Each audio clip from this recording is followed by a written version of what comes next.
politicians often get caught in their own party agendas, that we cannot use the word federalization for trying to reshape and change the vector towards the Eurasian Union. We know the stockpile of weapons and munitions there is that have Russia withdraw its troops in line with the Istanbul Declaration of 1999. Our guest today is Mihai Popsoi, who is Vice Speaker of the Parliament of the Republic of Moldova and also Vice Chairman of the PAS political party in the Republic of Moldova, and also a good friend of Ukraine, because he was among of those delegates of Parliamentary Assembly of Council of Europe who voted against of Russian return to this body. So my first question will be to you as Deputy Speaker of the Parliament of the Republic of Moldova. And I wonder, in your opinion, what are the key issues, key spheres where Ukrainian and Moldovan parliaments can cooperate? There are a number of policy areas, and first and foremost, it's the agenda of European integration and harmonization of legislation. Moldova is slightly ahead, having signed the association agreement before, but there is also a lot that Moldova can learn from Ukraine in terms of justice reform implementation and administrative reform, decentralization. So cooperation on that European agenda for sure. And then of course cooperation on the multilateral platforms, Council of Europe, Guam needs to be reset because there has been a problem with it recently. The interparliamentary organization between Georgia, Moldova and Ukraine, that platform also is undervalued, unfortunately, and needs to be reset as well, so that all the opportunities that can be provided by this platform are capitalized on. And then, of course, parliaments can and should play a bigger role in security matters. Parliamentary cooperation on the Transnistrian issue could be better used, because unfortunately in previous years parliamentary cooperation settled usually around regular bilateral affairs, and there hasn't been enough context with regards to building confidence and trying to find common solutions and enforce those solutions at parliamentary level as well. It was always given only to the government level, but parliaments perhaps should play a stronger role there. So European integration is the #1 priority, and security affairs, and first and foremost Transnistrian front is probably the second. And as I said, cooperation, multilateral platforms are the traditional role where parliaments can engage. And also traditionally both parliaments need to do much better in terms of the respective working friendship groups. Moldovan Parliament friendship group with Ukraine and vice versa. The friendship group with Moldova in the Ukrainian Parliament, which I understand was created very recently, they need to build closer ties in order to come up with initiatives, proposals for the entire Parliament in both countries, because there are a lot of opportunities, there is a lot of openness and willingness to do things, but unfortunately there is not enough of initiative, enough of agency to spearhead those efforts. And I think the friendship groups need to take that on. And then of course civil society can also help to nudge the politicians in the right direction, because unfortunately politicians often get caught in their own party agendas and domestic affairs, and it's very helpful for civil society to nudge them in the direction that serves both countries. You've mentioned Transnistrian Settlement as one of the areas where we can cooperate. In Ukraine there are many concerns that Transnistrian Settlement can create negative precedents for Ukrainian settlement, for settlement of the situation in Donbass, and can be utilized by Russia for providing additional arguments in favor of settlement on the basis of agreements made by Moldova and Russia. How would you assess the prospects of Transnistrian settlement in this regard?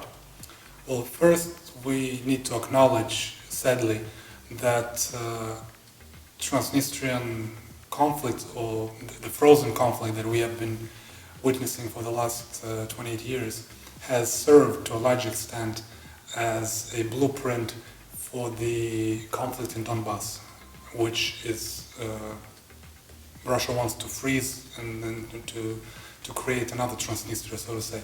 So the fact that Ukraine and Moldova and other partners have not managed to solve the conflict allowed for it to present for Kremlin to use this as a blueprint for Donbass. But you're right, there is also increased concern that a settlement along the lines of a federal solution, or now they are calling it special status, and the way, by virtue of changing the name, doesn't change the substance. We remember back in June when President Dodon was talking to then head of Moldova's oligarchic regime, Plahotniuc, and they were saying that they were planning to sign an agreement which federalization was going to be part of it. And Plahotniuc was saying that we cannot use the word federalization, or rather Dodon was saying that this is not, it's a non-starter. So they agreed that let's use the word special status. But the fact remains that a federal solution would be completely detrimental to the interests of Moldova, and it could not solve the problem, but actually create prerequisites for the legitimation of separatism along the way. And this is unacceptable to the Moldovan people. This has been refuted in 2003, the infamous Kozak Memorandum, and it is very unlikely to pass as a solution nowadays because it's a non-starter. But it is important that our international partners in Ukraine, first and foremost, remain engaged and remain fully aware that this can indeed be used against Ukraine as well as a so-called optimal solution, which it by no means is. And I'm sure our Ukrainian partners are fully aware of that. This year, the Republic of Moldova is facing presidential elections. How would you assess the chances of the two main candidates, who are basically current President Dodon and ex-Prime Minister Maia Sandu? And also, how would you assess the chance of snap elections, snap parliamentary elections after the presidential elections in the Republic of Moldova? Is it a feasible scenario?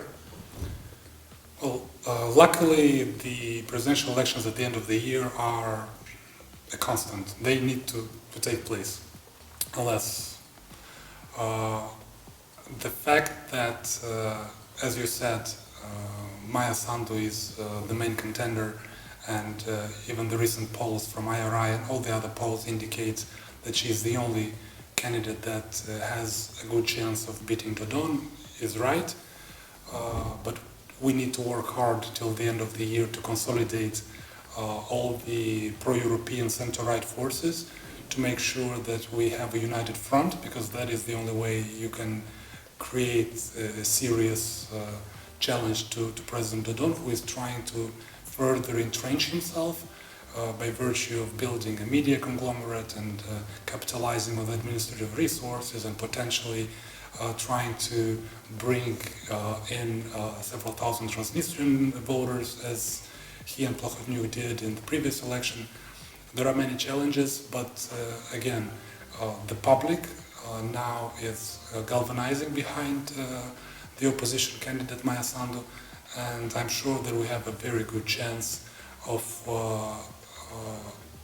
making sure that the pro-European candidate, the pro-reform candidate, the anti-corruption candidate not only beats the incumbent president, but creates a movement that will shift the balance of power in Moldovan politics irrevocably, so that we can indeed say that Moldova's European integration agenda is irreversible. Because now when we see Dodon with its balanced foreign policy, so-called, which is nothing more than a euphemism for trying to reshape and change the vector towards the Eurasian Union, even though the absolute majority of Moldovan voters want to see Moldova as part of the EU. and that is also encouraging, just as most Moldovan voters want to see Moldova free of corruption, good governance, with independent judiciary. All those agenda items give us confidence that we have a very good chance of putting a serious challenge and making sure that President Dodon does not get a second term. And this is very much predicated on the capacity to have a very good campaign and to make sure that we have all the support within the country, but also rely on the support from international partners, which we are happy to have via the European People's Party, which we are associate members of. Mihai Sandu's government has been incredibly successful in resetting relations with international partners and donors, having been able to provide and bring into the country finances which are desperately needed for the economy. So we are confident that we'll do quite well, and the Moldovan people will finally have a leader that they deserve. My last question is related to the relations in the triangle Ukraine, the Republic of Moldova and Romania. How would you assess the relations in this triangle, and what does Moldova expect from its two neighbors in terms of political support, economic cooperation, or people-to-people contacts? Indeed, now we have quite a unique situation, or at least that has been the case during the months that Prime Minister Sandu was in power, or rather at the end of those 5 months. We've witnessed our good friend and partner Ludovic Orban become the Prime Minister of Romania, and President Iohannis being re-elected. This shift in Romania is a huge boost for us, because we have very close ties and very good partnerships with the National Liberal Party, President Iohannis, Prime Minister Orban, very good friends of ours, and Mihai Sandu's contacts with President Zelensky were also very good. From what I know, they've connected quite well, and these ties, these partnerships can produce incredible benefits for Moldova, but also for Ukraine and for Romania. What can be done to improve and to increase those ties? I think there needs to be more of a sort of synergetic cooperation between this three entities, Ukraine, Moldova and Romania, both on the economic front, but also the security level. Ukraine, Moldova and Romania could be much more effective if they coordinate and compare notes and act in a unified way in the Transnistrian conflict, in order to coordinate their efforts to make sure that Moldova can re-establish its sovereignty over the separatist region, because that will ultimately serve the interests of the entire region. We know the stockpile of weapons and munitions there is a security risk for the whole region, and the presence of Russian troops there as well. So if we, by we I mean both Ukraine, Romania and Moldova, can work together and have Russia withdraw its troops in line with the Istanbul Declaration of 1999, and afterwards if we can change the peacekeeping mission into a civilian mission under the OSCE auspices or UN auspices, so that it's a police mission and not a militarized mission which is not helping to solve the conflict, but is rather entrenching the status quo and entrenching the frozen conflict that there is. And I'm sure in that sense Ukraine, Moldova and Romania can work much better in order to achieve results that are beneficial to all the three parties involved. Well, let's hope for the better. Thank you for your efforts in the Parliament of the Republic of Moldova for keeping Moldova on the European track. Thank you very much, and I'm honored and very happy to be your guest at Prism, and I wish you all the best in your hard but very important work.